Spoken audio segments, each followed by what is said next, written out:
அதிகாரம் 14. தொழுநோய் கண்டபின் தூய்மை செய்தல். ஆண்டவர் மோசேயிடம் கூறியது: தொழுநோயாளியின் தீட்டு அகற்றும் நாளில் அவரை குறித்த சட்டம் இதுவே. அவர் குருவிடம் அழைத்து வரப்பட வேண்டும். குரு பாளையத்திற்கு வெளியே வந்து அவரை சோதித்து பார்க்க வேண்டும். தொழுநோயாளியின் நோய் குணமாயிற்று என குரு கண்டால், தீட்டு அகற்றப்பட இருப்பவருக்காக உயிருள்ள குறையற்ற 2 குருவிகளையும், ஒரு கேதுரு மரக்கட்டையையும், கருஞ்சிவப்பு நூலையும், ஈசோப்பையும் வாங்கி வருமாறு பணிப்பார். மண்பாண்டத்தில் ஊற்று நீரை எடுத்து அதில் குருவி ஒன்றின் கழுத்தை அறுப்பார். உயிருள்ள குருவியையும், கேதுரு மரக்கட்டையையும், கருஞ்சிவப்பு நூலையும், ஈசோப்பையும் எடுத்து இவை அனைத்தையும் உயிருள்ள குருவியையும் ஊற்று நீரில் கழுத்து அறுக்கப்பட்ட குருவியின் குருதியில் தோய்த்து, தொழுநோயால் தீட்டுப்பட்டு தூய்மையாக்கப்பட இருப்பவரின் மீது 7 முறை தெளிப்பார். பின் அவரது தீட்டை அகற்றுமாறு உயிருள்ள குருவியை திறந்த வெளியில் விட்டுவிடுவார். தீட்டு அகற்றப்படுபவர் தம் உடைகளை துவைத்து தம் தலையை மழித்து நீராடியதும் தூய்மையாவார். பின்பு பாளையத்திற்கு சென்று 7 நாள் தம் கூடாரத்திற்கு வெளியே தங்கியிருப்பார். 7ஆம் நாளில் தம் தலை, தாடி, புருவம் ஆகியவற்றையும் மீதமுள்ள முடி அனைத்தையும் மழுங்க சிரைத்து தம் உடைகளையும் உடலையும் நன்கு கழுவி தூய்மையாவார்.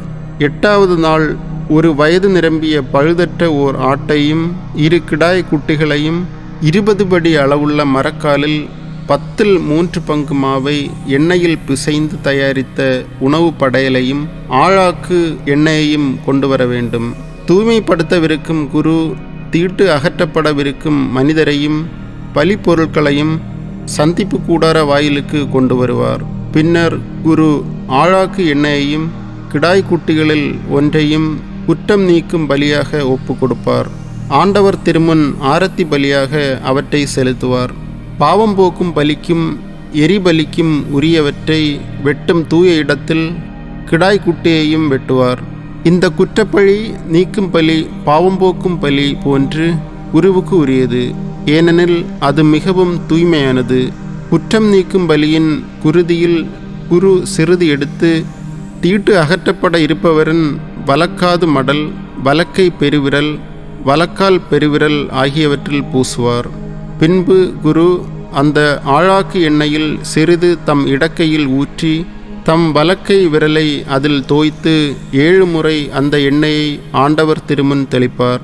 தம் கையில் எஞ்சியிருக்கும் எண்ணெயில் சிறிது எடுத்து தீட்டு அகற்றப்பட இருப்பவரின் வலக்காது மடல், வலக்கை பெருவிரல், வலக்கால் பெருவிரல் ஆகியவற்றில் முன்பு பூசிய குற்றப்பழி நீக்கும் பலிக்குருதியின் மீது அவர் பூசுவார். பின்னர் அவர் தம் கையில் எஞ்சியிருக்கும் எண்ணெயை தீட்டு அகற்றப்படவிருப்பவரின் தலையில் தடவி ஆண்டவர் திருமுன் அவருக்கு கரைநீக்கம் செய்வார். பாவம் போக்கும் பலியை செலுத்தி தீட்டு அகற்றப்பட இருப்பவருக்கு தீட்டு நீங்க குரு கரைநீக்கம் செய்வார். பின்னர் எரிபலிக்குரியதை வெட்டுவார். எரிபலியையும் உணவு படையலையும் பலிபீடத்தில் படைப்பார். இவ்வாறு குரு கரைநீக்கம் செய்ய அந்த மனிதர் தூய்மையாவார்.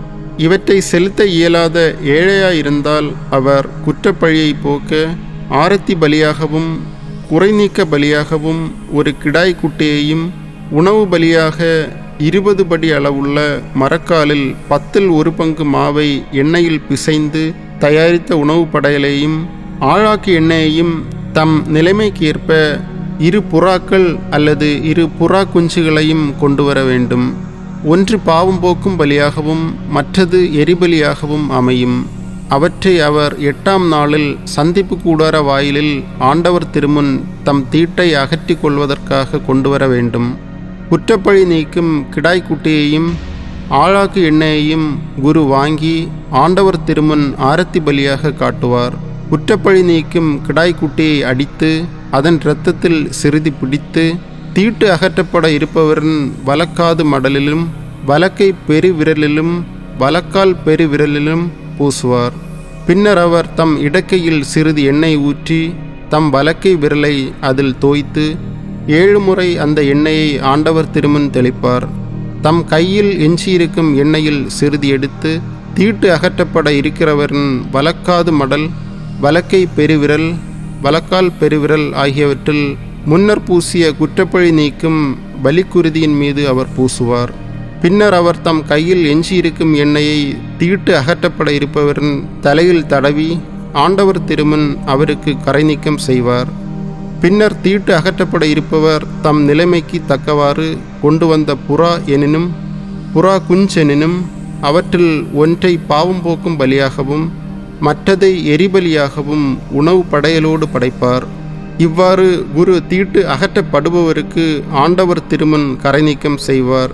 தம்மை தூய்மையாக்கி கொள்ள போதுமானவற்றை கொண்டுவர இயலாத தொழுநோயாளிக்கு உரிய சட்டம் இதுவே.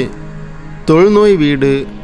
ஆண்டவர் மோசேயிடமும் ஆரோனிடமும் கூறியதாவது: உங்களுக்கு உடைமையாக நான் வழங்கும் கானான் நாட்டிற்கு நீங்கள் வந்த பின்னர் அங்குள்ள ஒரு வீட்டில் தொழுநோயை நான் வர செய்தால் அந்த வீட்டின் உடைமையாளன் தன் வீட்டில் நோய்க்கான அறிகுறி தென்படுகிறது என குருவுக்கு அறிவிக்க வேண்டும். குரு நோயை சோதித்து பார்க்க செல்லும் முன் வீட்டிலுள்ள அனைத்தையும் வெளியேற்றுமாறு கட்டளையிடுவார். இல்லையேல் வீட்டிலுள்ள அனைத்தும் தீட்டென கருதப்படும். பின்னர் நோயை சோதிப்பதற்காக குரு வீட்டினுள் நுழைவார். அவர் நோய் பற்றியிருக்கும் இடத்தை பார்வையிடுவார். வீட்டுச் சுவர்களில் பச்சையும் சிவப்புமான கரை இருந்து அப்பகுதி சுவர் பரப்பை விட குழிவாயிருந்தால் குரு வீட்டை விட்டு வெளியே வந்து வாயிலை 7 நாள் அடைத்து வைப்பார். 7ஆம் நாள் மீண்டும் வந்து சோதித்து பார்ப்பார். அங்கு நோய்க்குறி சுவர்களில் பரவ கண்டால் அந்த இடத்திலுள்ள கற்களை பெயர்த்து நகருக்கு வெளியே தீட்டான இடத்தில் போட பணிப்பார்.